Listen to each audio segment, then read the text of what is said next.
proyek pemerintahan pernah megang nggak? Belum. Mau nggak? Apa? Mau nggak? Taruhlah misalnya satu produk itu yang lu kerjain jadi gitu. Maintain-nya kayak gimana? Tetap di kalian juga atau gimana? Gambar-gambar itu udahlah nggak usah terlalu dititik beratkan, karena itu juga mengganggu mata, nggak bakal membantu kita juga sih sebenarnya ya untuk Ya lu post di dribble gak apa-apa lah.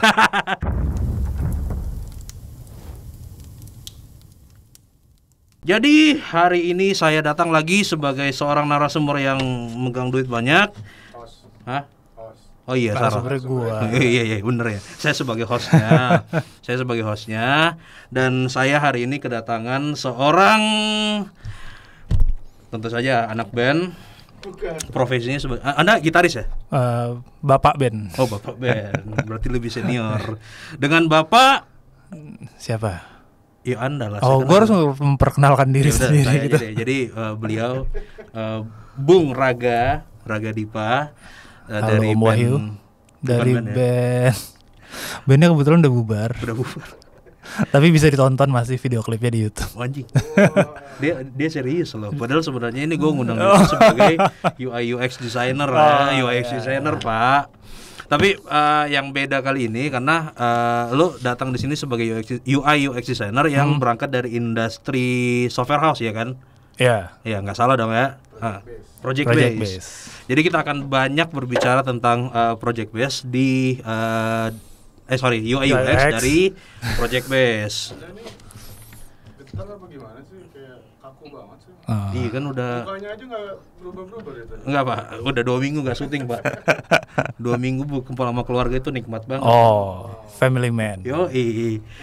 Pertanyaan gue yang paling pertama gini. Kalian merasa tersisihkan gak sih di antara semua konten-konten UI UX gitu yang ada di internet? Kayaknya merasa tersisihkan? Enggak ya? Kenapa merasa tersisihkan? Karena gue merasa seperti itu Pak. Gue melihat kayaknya orang tuh membahas UI UX itu cuma rata-rata tuh dari product base semua gitu. Sementara yang orang-orangnya gitu? Iya. Mungkin yang kerja di agensi gak punya waktu buat kadang gue juga suka bingung yang bisa bikin konten, bisa post dribble rajin. Ini kerjanya kapan? Nggak kerja Pak, karena kerjaan mereka itu dilempar ke kalian. Kapan gue bisa punya waktu untuk ikut ngepost gitu, untuk bikin tutorial gitu kan? Tapi kan Anda juga udah meluangkan waktu kan. Jadi Bung Raga ini juga bikin channel YouTube ya. Iya. Mau jadi apa? Pengen jadi apa? Nanti adalah ini di sini atau di sini gitu. Tapi gue ngobrol lebih panjang lagi soal tadi yang lu bilang sesibuk itu ya di software house. Tergantung. Kalau projectnya lagi banyak ya lu sibuk. Kalau enggak tergantung cycle si project juga. Oh, cycle. Gini, kalau misalnya di agensi periklanan, periklanan itu kan ya dulu dapat satu project kayak gitu misalnya untuk campaign-nya brand A gitu, lu kerjain dari A sampai Z gitu kan. Nah kalau untuk di software house itu project itu kayak gimana? Apakah dia datang dengan gue mau bikin satu aplikasi kayak gini, atau dia datang by fitur atau kayak gimana sih? Ya tadi datang gue mau bikin aplikasi kayak gini, mobile banking gitu ya. Ya udah, mau bikin bisa desainnya doang atau sekalian sampai jadi gitu. Kalau di agensi gua ya, bisa kayak gitu. Dan satu project itu kalau masih untuk yang skopnya segede itu ya, itu berapa lama biasanya? Mungkin ada yang setahun kali ya. Oh ya? Tapi bukan berarti setahun belum rilis ya. Iya, biasanya setahun, pokoknya iterasinya setahun gitu kan. Kalau desain doang sih lebih cepat sih. Ada beberapa yang desain doang mereka coding sendiri. Desain doang lebih cepat. Valid ya? Desain doang. Iya. Lebih cepat. Cuma di gini-gini doang kan. Tadi gini. Taruhlah misalnya satu produk itu yang lo kerjain jadi gitu. Maintain-nya kayak gimana? Tetap di kalian juga atau gimana? Ada yang ya udah kalau mereka udah punya tim sendiri tuh ya udah dibawa, kita handover semua. Tapi ada juga yang di maintain juga sama kita tuh, ada juga. Yang mungkin timnya belum lengkap, jadi ya udah tetap di maintain. Jadi Paling cuma ada request ke desainer.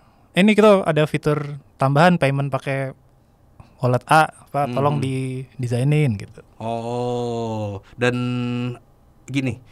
Jadi kalau misalnya ada satu produk itu naik di sebuah akun Instagram yang ada kan akun Instagram itu yang tai banget suka ngata-ngatain produk gitu kan. Punya Anda kan? Bukan. Itu akun tolol itu. Inisial. DR. Nggak ada gunanya itu akun tuh. Misalnya nih produk itu naik dikata-katain lah gitu. Dikata-katain. Nah, Kalian yang kena dong ujung-ujungnya. Tambahan kerja buat kalian dong. kalau dikata-katain, Iya. belum pernah dikata-katain sih. Catat ya. Kan besok. Tapi kalau pertanyaan serius gini Pak, misalnya ada feedback dari luar, ada isu kayak gini, itu tuh larinya ke kalian berarti. Kalau ada isu ya, misalnya ini payment ini error segala macam, apalagi kalau teknikal ya, ya itu langsung semua ditelepon yang involve. Mungkin kalau emang harus lembur walaupun ini libur ya, ya emergency kan namanya, ya udah. Iya, agensi di mana-mana gitu, selalu lembur. Tim kalian gede dong berarti. Tim kalian tuh apa di desainnya doang atau satu company cuma 50 orang? Cuma 50 orang. Gue nanya kayak gitu karena gue tadi berasumsi gini, ini lo, ya kan, ini lo dapat satu project nih, ya, lo dapat satu project. Nah, selama 1 tahun lo ngehandle dia kan, mau dari awal pembuatan sampai iterasinya semua segala macam. Pun kalau ada feedback bla bla bla, lo kan. Iya. Nah, kalau misalnya lo dapat satu project baru lagi, lo akan mengulangi hal yang sama di project yang tadi. Mengulangi prosesnya iya sama, tapi tergantung projectnya kan, bisa aja beda-beda. Beda industri beda lagi. Berarti kebutuhannya. Ada masa di mana dalam satu waktu itu lo menghandle 2 industri yang berbeda. Iya. Wow. tergantung. Makanya desainernya juga nggak cuma satu kan. 2. Beneran cuma 2. Sekarang sih 2 doang ya. Gue cuma 2 temen gue. Paling banyak 4 lah kita. Gue mau tulis lowongan di sini, coba kalau gue tulis lowongan ntar orang tahu dong ini di mana. Tapi udahlah, kita nggak ngomongin soal company lo. Ya 2 project atau kalau lagi apes ya 3 tapi beda lot ya. Beda lot. Bisa. Paling banyak lo dalam satu hidup itu lo megang 3 berarti. Iya. Dan 3 dari industri yang berbeda. Iya, beda-beda. Wow. Itu desainer, kalau desainer kayak gitu. Tapi kalau untuk programmer juga bisa kayak gitu berarti ya. Oh enggak, kalau mereka lebih eksklusif. Iya masuk akal sih kalau misalnya treatmentnya kayak desainer juga meninggal sih. Mereka stay di satu project aja kalau bisa. Kecuali urgent. Ini tuh bisa disamain dengan ini nggak sih? Lu tuh professionally di outsource oleh company A gitu. Jadi misalnya lu ada project dengan bank tertentu gitu kan. Ya udah lu secara eksklusif di outsource oleh mereka untuk menghandle aplikasinya mereka gitu selama masa kontrak kayak gitu-gitu. Iya, itu bisa. Oh, bisa kayak gitu juga. Jadi bisa full projectnya kita yang manage. Atau tadi cuma cabutan doang, unmanaged. Unmanaged. Cuma perlu orangnya doang. Gue butuh desainer nih buat ini setahun ya udah, atau enggak berapa bulan gitu. Enak dong sebenarnya kalau di agency. Berarti lu punya chance-nya itu 2 untuk lompatan karir. Lu bisa dibajak oleh klien lu, atau lu bisa bikin let's say studio desain, atau misalnya lu freelance untuk mereka gitu. Bisa, tapi ada kontrak-kontrak yang melarang itu. Kayak gue nggak bisa lompat ke klien gue nggak bisa bikin, atau kayak bikin usaha yang sejenis juga agak nggak bisa, walaupun udah pasti kliennya beda. Tapi kalau takut konflik tapi. Oh iya ya. Tapi kalau misalnya lu resign terus kayaknya kalau di digital agency gitu nggak sih? Lu resign. Kerja gitu kan, lu kerja terus lu resign, ya udah lu nge-handle klien yang itu juga. Enggak juga. Kebanyakan kalau di digital advertising agency naik hajinya tuh adalah lu pindah ke client side. Atau apa. Jadi kan misalnya di agency tuh lu di handle sama tim marketingnya mereka kan. Ketika lu pindah ke brandnya, ke kliennya, lu yang akan handle agency. Kayaknya boleh juga naik haji. Ya udah, kalau gue tungguin kontraknya aja selesai ya. Maaf teman-teman, saya mau naik haji. Tapi kalau kayak gitu lu dalam satu cycle itu lu bisa megang banyak industri. Ini tuh rekomen banget buat newcomer, untuk newbie gitu masuk ke software house. Iya enggak sih? Untuk newbie gimana ya? Agak itu sih. Projectnya banyak, orangnya nggak banyak. Ya lu bisa paling shadowing gitu bisa ya. Cuma mungkin yang ngajarinnya malah nggak banyak waktu buat ngajarin lu gitu. Kecuali lu emang pengen udah secepat itu. Dan mau ngerasain kalau pressure-nya nggak apa-apa sih. Kalau lu bisa menyesuaikan pace-nya itu ya udah, lu dapat reward-nya ya. Iya, kebanyakan bermasalah di pace-nya itu lo, kayak ya kan suka dibilang good design takes time atau apa. Cuma orang-orang gitu. Gue mau masuk ke sana. Ya, kalau bisa cepat. Ya, udah tahu ada prosesnya yang proper, ya udah jangan di skip, tapi bisa lebih cepat nggak ya? Soalnya kalau kelamaan juga orang klien nggak mau juga kan. Nah, ini gue tadi mau masuk ke sana nih sebenarnya. Kita kan tahu ya, itu banyak influencer desain tuh selalu mencambuk kita dengan riset lah gitu. Apa pandangan orang software house agency? Riset. Harus riset. Namun kenapa? Biar kalau ditanya kenapa desainnya kok gini, lu bisa jawab. Iya, oke. Jawab dengan hal-hal yang ya valid lah ya. Berarti lu dengan waktu yang super ketat itu juga masih tetap pakai proses riset di dalam segala macam. Iya, cuma lebih ke secondary research aja. Nggak buat user interview atau langsung gitu, tergantung budget dan timeline klien. Iya, benar. Kalau nggak bisa ya udah. Itu komposisi sebuah project tuh kalau di tempat lu kayak gimana sih? Apa tuh komposisi apa? Komposisi timnya maksud gue. Timnya. Timnya biasanya kalau lagi fase ngedesain doang tuh cuma ada designer, PM sama business analis. Nah, paling ada satu lead tag-nya ikutan, paling segitu. Tapi yang menjembatanin antara kalian nih internal tim dengan klien itu masuk dari tim kalian juga nggak? Menjembatani itu ngapain? Let's say misalnya gini, tim kalian yang tadi ini sama klien itu kan harus ada komunikasi gitu kan. Ada orang nggak di tengah-tengahnya? Oh, nggak ada. Jadi udah bikin desain, gue yang bikin, gue yang present. Oh, nggak ada AE-nya. Wow. Project manager paling ngurusin budget sama timeline aja. Wah, serius? Wow. Lo sendiri aja udah situ. Business analyst sama desainernya ya udah lu kerja, dan ke klien juga ngeri sedep ya. Emang ada yang penengahnya siapa? Biasanya ada ya? Kalau gue nggak tahu kalau di software house ya, tapi kalau untuk di industri lain, misalnya kalau di advertising agency, kita nih satu tim nih, lu bagian konten, gue misalnya copywriter gitu kan, kita kan bekerja internal gitu, kita produce campaign-nya segala macam. Nah, yang menjembatani antara kita dan klien itu adalah si AE-nya, iya kan? Account eksekutif si itu. Account. Iya. Nah, si account eksekutifnya ini nggak ada di lu ya? Nggak ada. Wow. Ya udah kayak Anda yang mendesain, Anda bertanggung jawab menjelaskan. Oh ya, sebenarnya bagus juga sih kalau gitu. Nggak ada. Jadi kalau misalnya nih ada sebuah kebutuhan, let's say lu butuh banget riset.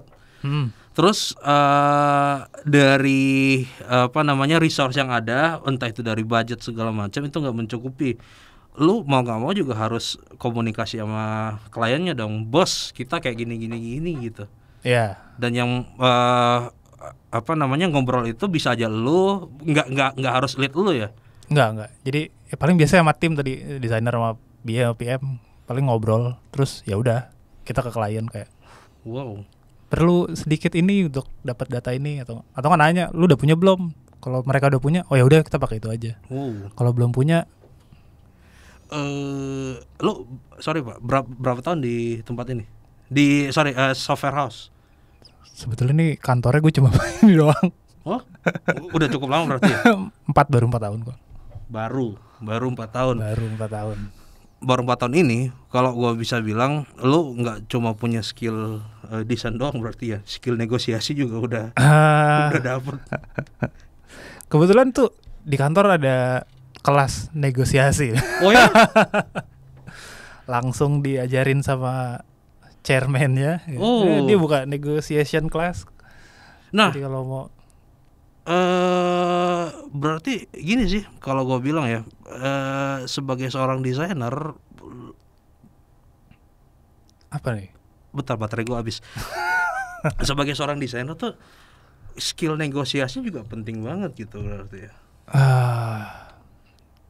Komunikasi aja kali ya, kayak mengkomunikasikan desain lu, dan ya kalau ada problem juga iya sih komunikasi. Soalnya kan lu pasti sering ketemu sama klien yang kliennya itu kita nggak bisa bilang gaptek ya, tapi gaptek. Misalnya gaptek Ya, gitu kan. Ya gimana dong cara lo ngasih tahu? Nggak mungkin dong lo bilang, iya Pak, ini dengan diamond model bla bla bla bla bla kayak gitu nggak mungkin dong kan. Oh, kalau proses kerja sih dari sebelum start itu udah ada di proposal gitu, kayak kalau sama kita proses kerja akan seperti ini gitu. Jadi biasanya nggak akan mempermasalahkan proses kerja itu sih. Kalaupun gaptek nggak ke situ mereka. Project pemerintahan pernah megang nggak? Belum. Mau nggak? Apa? Mau nggak? Nggak tahu deh. Emang kenapa sih pemerintahan? Ya, dengar aja sih. Katanya inovatif Pak. Kalau project pemerintahan mah, gua nggak tahu juga sih. Berarti kebanyakan yang lo pegang ini swasta ya? Ya, swasta saat ini sih. Itu dari industri apa aja tuh? Ada dari banking, terus ini yang di kantor gua berarti ya. Bukan gua secara atau sepanjang lo pengalaman. Sepanjang gua ada banking, ada transportasi, ada toko furnitur. Toko furnitur yang udah nggak ada itu. Ada. Masih ada. bukan toko furnitur yang bukan dari Indonesia. Dari luar. Ini personal nih pasti nih, project. Enggak. Pengennya ada project personal tapi nggak ada yang datang. Emang masih sempat? Ya dipaksa lah. Demi uang. Dari semua industri yang lo pegang tuh yang paling ngehe yang apa Pak? Paling ngehe? Aduh, ngehe tuh gimana tapi? Ini deh, paling tricky ngedesainnya. Paling tricky. Kayaknya nggak, bukan tricky sih. Gue suka agak kesusahan tuh kalau yang gue nggak dekat dengan industrinya gitu. Ini kalau banking kan ya pasti lo pakai kan. Iya. Mobile banking. Saya nggak pakai sih Pak. Riba. Iya. Bunganya udah 0% tapi masih riba ya. Oke. Terus kalau misalnya yang gue nggak akrab, misalnya kripto atau trading saham gitu ya. Itu tuh agak apa kalau design thinking? Empathize-nya tuh agak susah gitu ya. Empathize, saya suka kalau udah keluar design thinking-nya nih. Jadi harus nyobain yang lain, harus lo nyobain aja trading saham gitu. Wah. Belajar dulu sih, nggak bisa ujuk-ujuk langsung bikin gitu. Saya nggak tahu ya, kalau misalnya lu mau enggak setuju dengan gue, tapi dari semua yang lu bilang tadi, gue sih balik lagi, kalau misalnya ada fresh graduate gitu yang pengen coba karir, menurut gue masuk ke industri software house ini benar-benar bagus sih buat modal awal. Karena gini yang gue pelajari, yang dari yang gue dengar ya, lu dengan timeline yang tipis seperti itu, lu harus mempelajari dengan waktu yang cepat, itu melatih otak lu tuh untuk berpikir lebih agile. Gile gitu.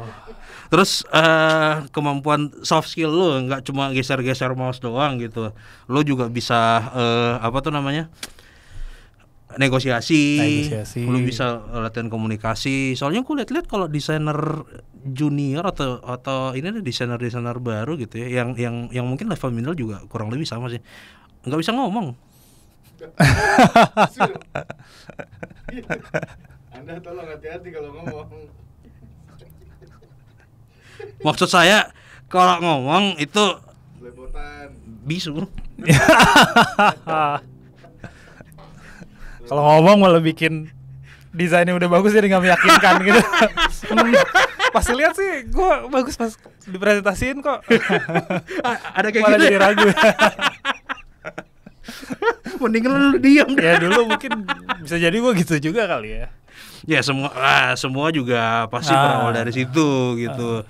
Cuma untuk supaya adik-adik kita nggak seperti kita dulu, sebaiknya kita menceritakan apa sih kesalahan-kesalahan kita dulu. Biar apa? Biar kita bisa menertawakan mereka kalau mereka melakukan kesalahan seperti kita gitu loh. Biasanya lu nggak bisa ngomong karena nggak itu kali. Nggak pede ya? Bukan, mungkin reason lu ngedesain itu tadi nggak kuat aja. Kan research dulu tadi. Gue pernah ketemu sama fresh graduate gitu ya. Reasoning di belakang desainnya itu bagus banget. Jadi dia present ke gue, itu bagus banget, lancar gitu. Ternyata setelah gue ngobrol-ngobrol sama dia, wawasan dia itu memang wawasannya luas. Tapi yang lebih bikin gue kaget, dia tuh pintar bohong ternyata. Jadi gue ambil kesimpulan kayaknya biar lu pintar presentasi kayak gitu tuh selain lu harus punya wawasan, lu memang harus pintar bohong sih. Pintar bohong gue nggak komen ke situ. Kayak gue kurang pintar bohong. Memang kalau di depan kamera sini susah untuk bilang iya untuk hal-hal kayak gini, Pak. Tapi untuk membantu lu aja ya, menurut gua kenapa pintar bohong itu menjadi sebuah poin yang sangat bagus, penting. Karena gini, untuk menjadi seorang pembohong kita itu harus paham bagaimana logika aslinya, logika asli sebuah alur cerita. Terus di waktu yang sangat tipis seperti itu, kita harus bisa membuat sebuah cerita yang bisa menantang logika itu, tapi masih masuk sama logika tersebut gitu loh. Proses craftingnya tuh berat untuk menjadi seorang pembohong. Ya, nggak semua bisa makanya. Iya makanya nggak semua orang bisa jadi pembohong, Pak. Anda pikir ini bikin akun DR itu? Anda pikir bukan bohong semua itu? Ada yang menganggap benar. Ada yang menganggap benar.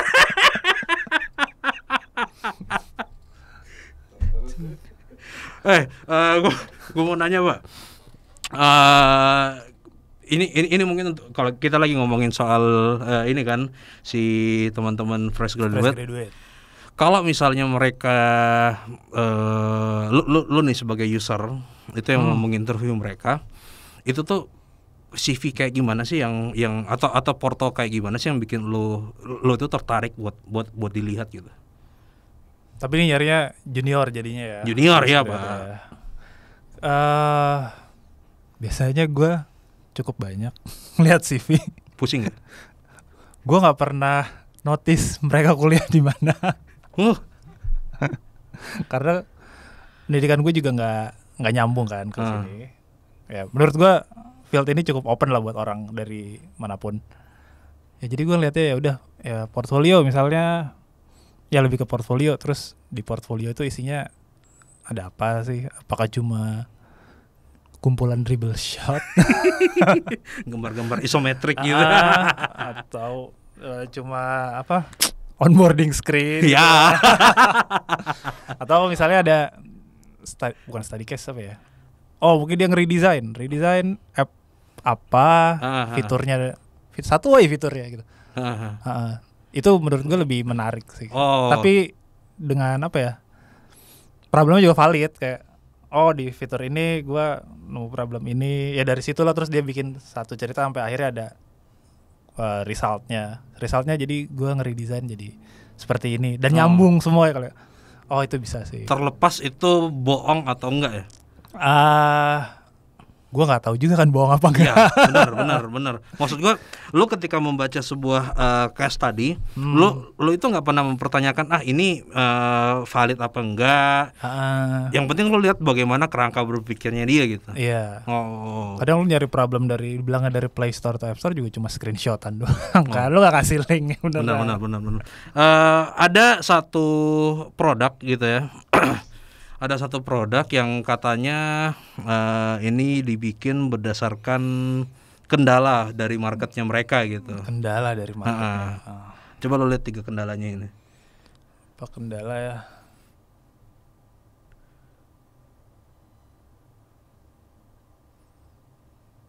Oh ini aja berarti.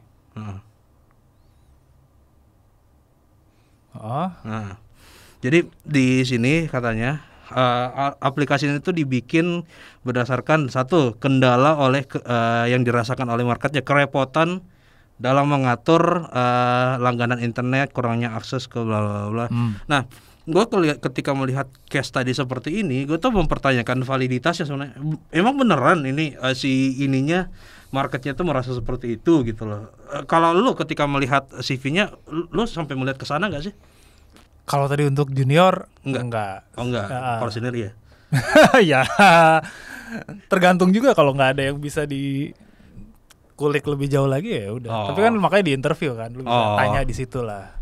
Nah, jadi kalau untuk portfolio lu berarti lebih menitik beratkan ke reasoning di sana, penjelasan tentang portfolio mereka dibandingkan cuma lebih berat bobot gambar-gambarnya semua segala macam gitu ya.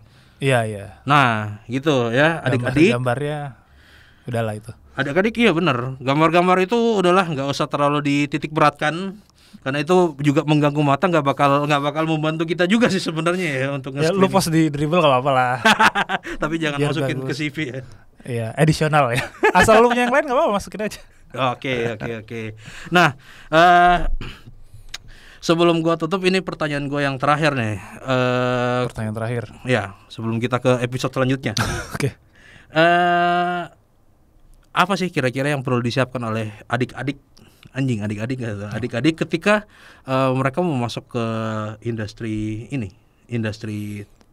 software house, khususnya menjadi UI UX tentu saja. Designer.